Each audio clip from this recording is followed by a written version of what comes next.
pájaros pintos cantan o les apachurro al nido.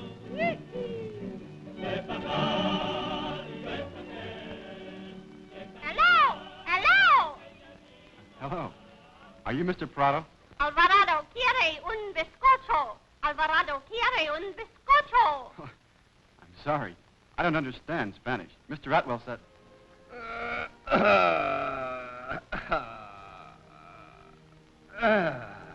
And Alvarado, my parrot, does not understand English.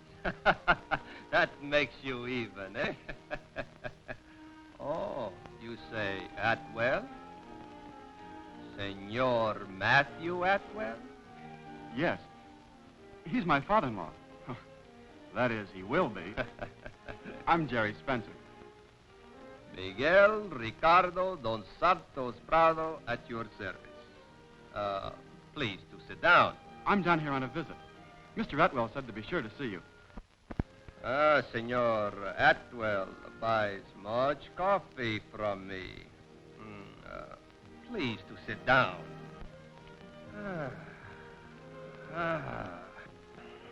Lesson number 1 is finished. So, you wish to know something about coffee, eh? Yes, sir. Mr. Atwell said there's beauty and romance and adventure in the story of coffee. And literature and history, too. The story of coffee, eh? It is well, Jerry Spencer. So we come now to lesson number 2, the story of coffee. You have not heard how coffee is discovered? There are many legends, but this one I like very much. There was once a time when no one knew about coffee. It is hard to think of such a time, no? Must be a very, very sad world then. Well, at such a time in Arabia, there was a young fellow named... Caldi!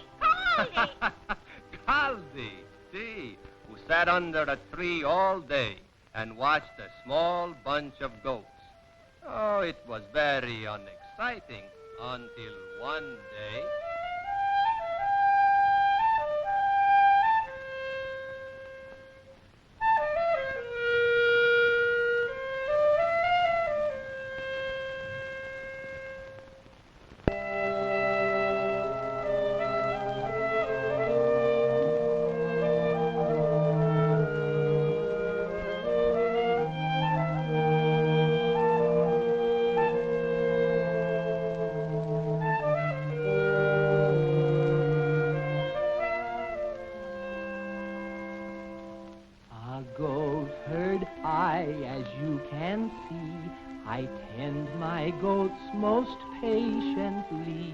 But I'm as bored as I can be, for goats are such dull company.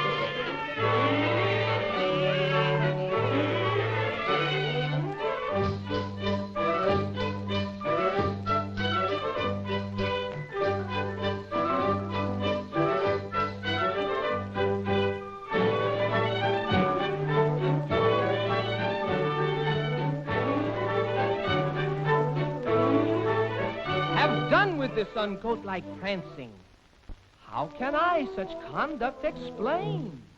For if mine own eyes see you dancing, by the beard of the prophet, I'm not sane.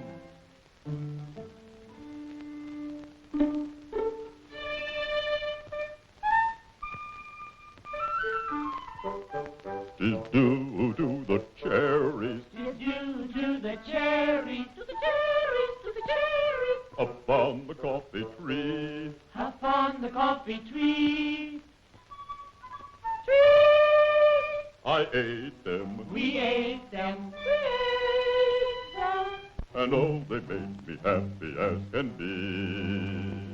And me, And me. and me, and me, and me. They made us feel so happy that we danced about in glee. Coffee cherries. The coffee cherries. It seems incredible, but maybe it's true.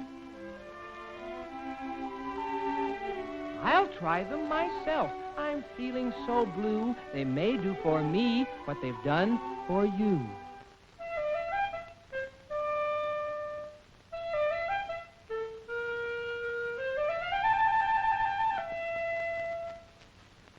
It's true. It's true. It's true. It's true.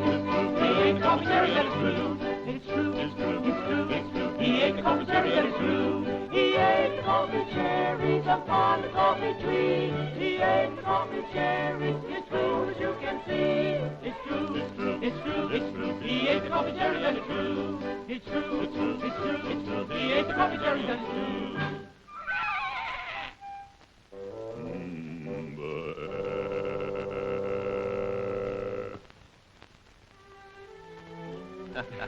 This is just a story, you understand. Coffee cherries do not have as much power as that. And how well Caldy and his goats danced, too. There is much dancing in the history of coffee. In the coffee houses of Constantinople were told the stories of Arabian Nights, stories of Scheherazade. In the ballet of Scheherazade, there is a dance of the prince and princess.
That was beautiful, no? Boy, talk about poetry in motion. Poetry? He's a poetry and coffee, too.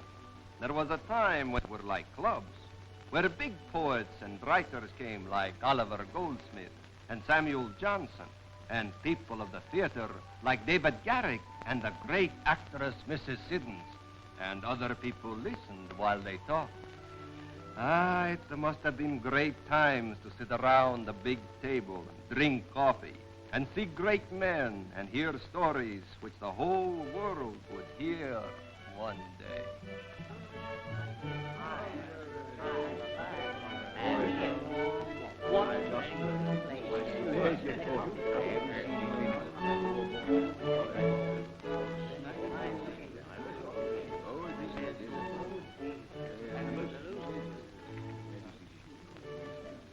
And would you believe it, my dear fellow, he did not know me. But did you tell him you were the great actor, David Garrick?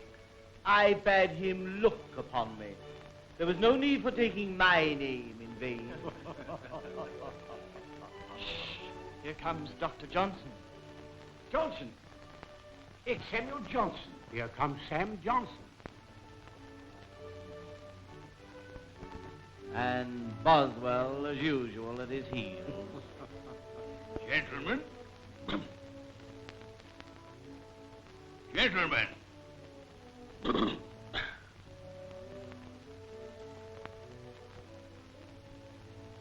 How do you do?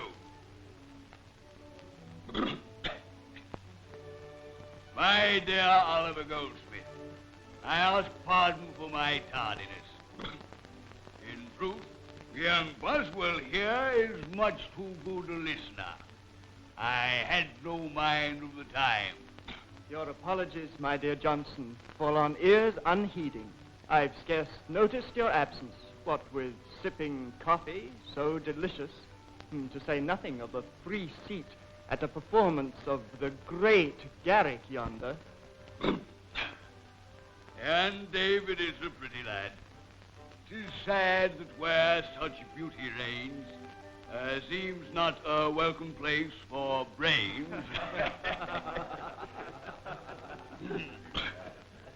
Pray make no note of that, Boswell. The rhyme's not bad, but the meter's faulty. I wench, my coffee. Didst think I came to... You come to be listened to, I'll be bound. Coffee may please you, but talk's your bread and meat. You're a pert miss. Away with you. 'Tis the ears on your cup that'll listen to your talk, not mine. Egad, I think I'll give that to posterity. Ah, Mrs. Siddons. The actress. Siddons? What does she here? Gentlemen.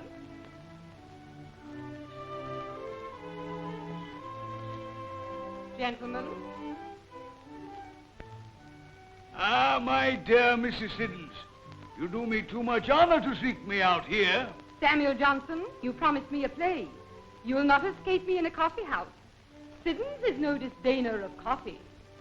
Have me a cup and a chair. Aye, wench, coffee for the lady. And as for a chair, surely a seat not fit for greatness and beauty, but 'twill be a throne if you do sit upon it. Oh, I'm afraid you're as flattering to this hardwood bench as to me. I trust you may be as flattering to the coffee. That is, when it comes. What's this? No coffee? I wench, coffee for my lady. Hurry, hurry! Coffee! I'm coming. Here, let me have it.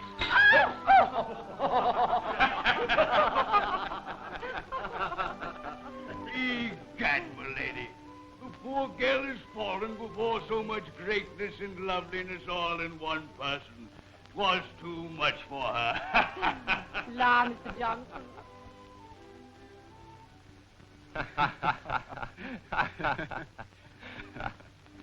There was lots of history in coffee houses, too. The French Revolution began in a coffee house. The American Revolution had lots of plans made for it in coffee houses. On the night of April 18th, 1775, the ride of Paul Revere was perhaps being planned in the Green Dragon Coffee House in Boston. James Otis was there, John Adams, and a young friend of Paul Revere. They talked very quietly about the coming of British soldiers. Ah, senor, it was a very, very bad time.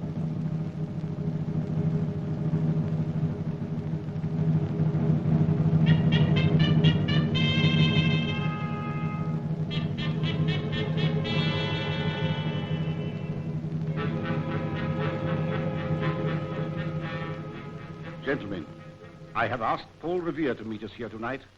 I've had news. 2 brigades of redcoats have been ordered to move against us at once. When, Mr. Adams? That I don't know, Mr. Otis, nor by what road. But the situation is desperate. We must resist now or never. You have no question of which it will be? None. The Minutemen have settled that. But we've got to know when they'll strike and where. We haven't a chance otherwise. I wish young Revere would get here. He'll be here, Mr. Otis. He promised to meet me here by 10 o'clock at the latest. Here he is now. It's Paul. I'll let him in.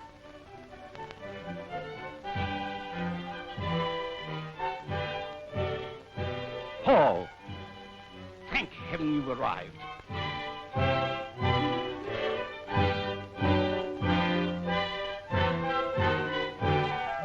What have you learned? Not enough, but this much. They're ready to march tonight. How will they come? I haven't yet learned. Their ship, the Somerset, is still anchored in the bay and no sign of activity. They may come by land. We've got to know. It would be suicide to try to stop them unprepared. We will know. And you shall help me. I'm ready. Where do we go? You go to the tower of Old North Church. It commands a view of the barracks. Watch carefully. Have 2 lanterns with you in the belfry arch of the tower. When you see which way they are to come, hang out a signal light. 1 lantern if they come by land, 2 if they leave by sea. But, Paul, what good will that do? There still will not be time. My horse and I will be on the other shore ready to start the moment I see the light. I will arouse the countryside if I have to call on the crack of doom to help me. I'm off. Wish me luck. With thy blessing, O Lord. So, Jerry Spencer, coffee and coffee houses played a big part in the history of the whole world. And so we finish lesson number 2. And tomorrow we start lesson number 3, how coffee is grown.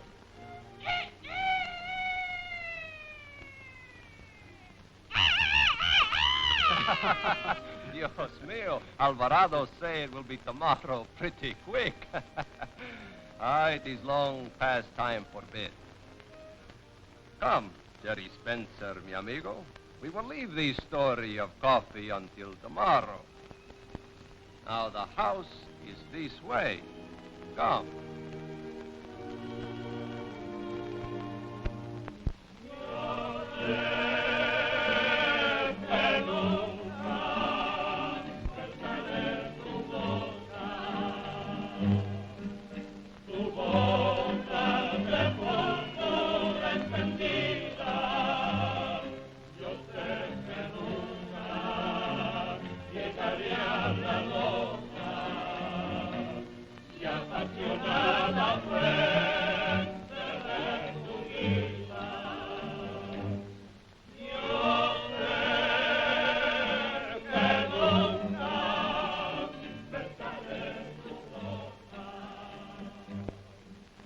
Well, Jerry Spencer, we start lesson number 3, how coffee is grown. Here is the fazenda of Miguel Ricardo dos Santos Prado, what you would call a coffee plantation. Now, here there are 1 million trees. 1 million? Oh, you think it is many? Some fazendas have 50, 60 million trees. Gosh, why, it doesn't seem possible. Yet there is not 1 tree planted here where they are grown. Here, see on these carts are small trees from the nursery where they were grown maybe 1 year till it is maybe 18 inches high. See? Then, if it is a good tree, it is transplanted here like these in the orchard. Then how soon does it bear fruit? Coffee cherries appear on the trees in 3 or 4 years. You mean you leave them alone for 3 or 4 years before you start picking? Leave them alone? They are raised like babies.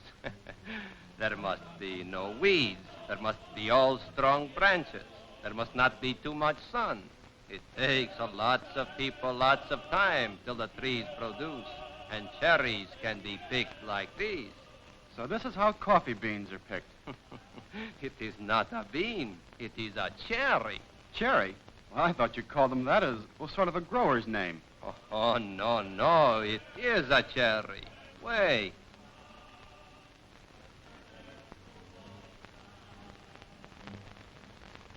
See? Inside the cherry is the coffee bean. Uh-huh. I see. There's a bean in every cherry, is that it? Well, sort of like the cherry pit. There are 2 beans in each cherry. Here, I'll open it and show you. But that cherry isn't ripe yet, is it? It is ripe. If it is not ripe, it is not picked. Well, there are still flowers on that tree. How can there be ripe fruit on it? Oh, it is sometimes so. Here is a flower, a green cherry, a ripe cherry. And they are all on the same tree. Pickers must pick only cherries that are ripe. To pick a whole tree takes maybe, 6 months. See? Then what happens to the ripe cherries? Well, in a vat, the cherries are soaked in water until they get soft. The soft cherries go in a big machine where they are squeezed a little bit, and the coffee bean comes out the poop, like that. The coffee bean is washed clean. Then it is dried. Dried in a big open place in the sun. Now go this way over there and you will see. I will come in 4 or 5 minutes.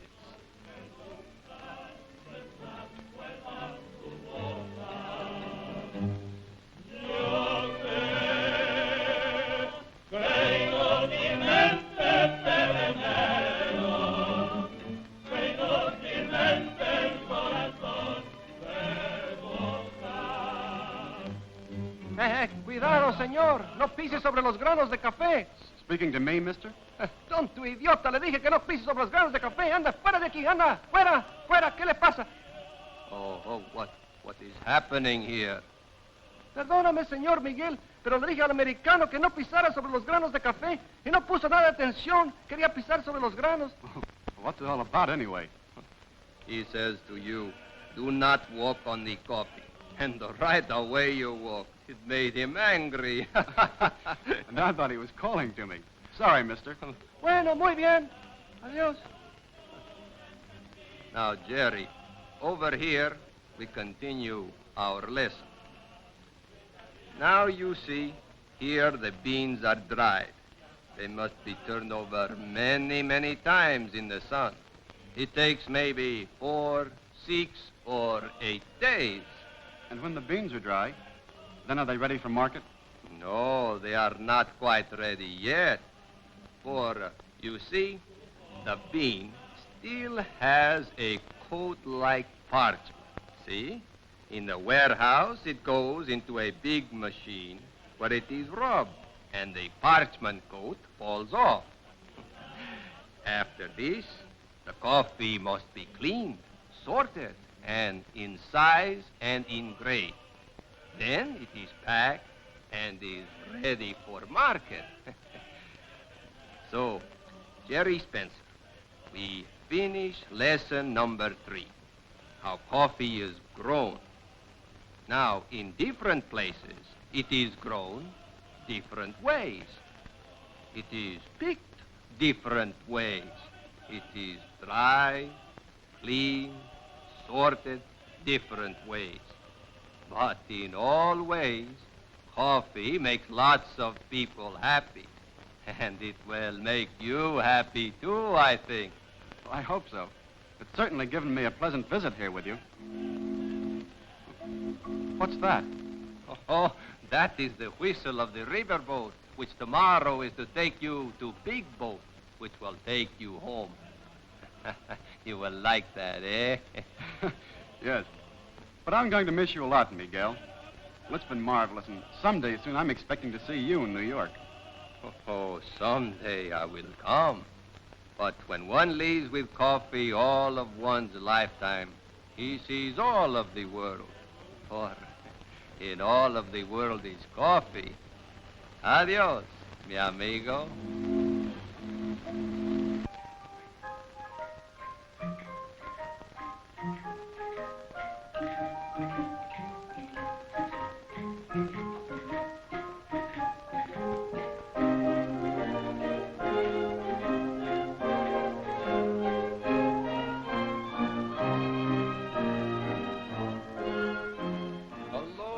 Matthew Atwell.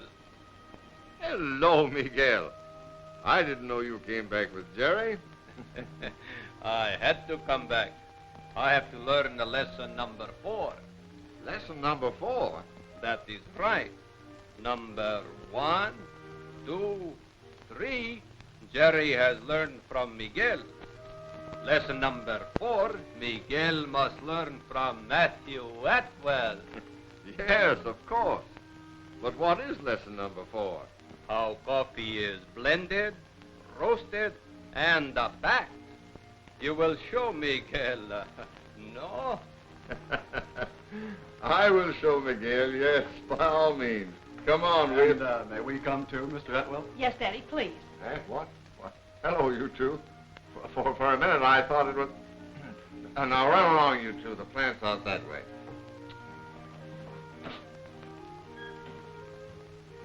Come on, Miguel. Let's go.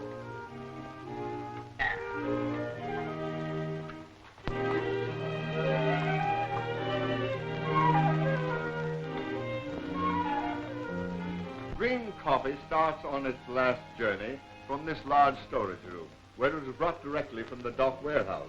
And there it goes into the green coffee chute. Down this chute go the bags of coffee that go to make a full blend. A bag of this variety, 3 bags of another, 2 bags of a third, whatever the blend may be. Down the chute into a huge mixer and cleaner to get rid of any dust that the coffee may have picked up in its long journey. Thoroughly mixed and cleaned, it comes up this conveyor to the receiving hopper at the top of the roaster, where an automatic scale weighs out just the required amount for each roasting. When the roaster is ready for a new batch of green coffee, the operator or roaster man releases the green coffee in the hopper above, and here it is pouring down in a green stream into this huge drum-like oven. The roasting process lasts from 15 to 18 minutes, depending on the type of coffee. The coffee beans are continually tossed around the heating unit so that each bean is evenly roasted. While the roasting is nearing completion, it is carefully examined by an expert operator, and just at the right time, he rolls up this large cooling bin, flips up the spill chute, and there you have the roasted coffee in the well-known brown coffee bean. Now I want to show you what roasting does to coffee. See here. Now, here's what that bean looked like when it was green. The roasting process brings out all the delicate flavor-giving qualities in the coffee bean, the fragrant elements that give coffee its distinctive flavor. The coffee beans expand. Aromatic vapors are released. The bean, as you see, is literally blown up to more than twice its green size, with all the flavor and aroma of the coffee imprisoned inside. Keeping this goodness which has been created fresh is part of the coffee packer's problem, because the moment air comes in contact with the coffee beans, they start to lose their strength. And if air continues to reach them, they eventually become stale and flat. In a little while, you'll see how we've solved that problem. By packing this coffee within a very short time after it's roasted and ground in vacuum cans. Cans, that is, from which the air has been removed. And so preserve the freshness of the coffee until it's opened in the home. And now, over there, the coffee is cooling and ready for grinding. Here it is going into a huge bin, after which it passes into this grinder. Before grinding, the coffee goes through ingenious cleansing mechanisms that remove every particle of foreign matter and leave only the pure coffee that pours down this chute into the packing department on the floor below. And here comes the coffee to its last operation, weighing and packing in vacuum cans.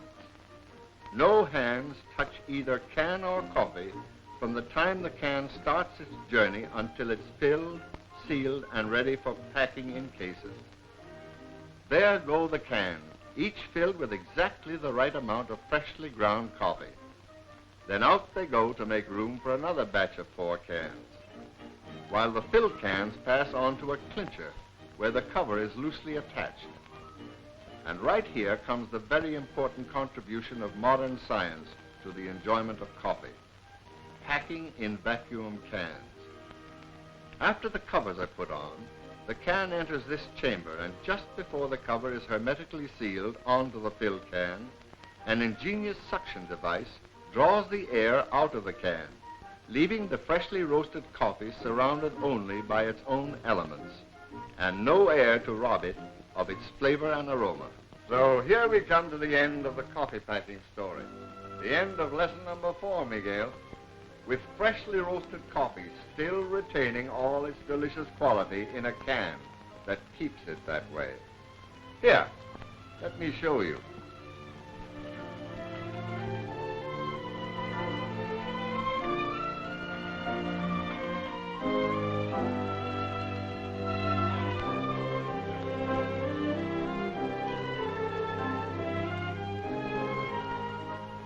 Here it is, the perfect container for good coffee.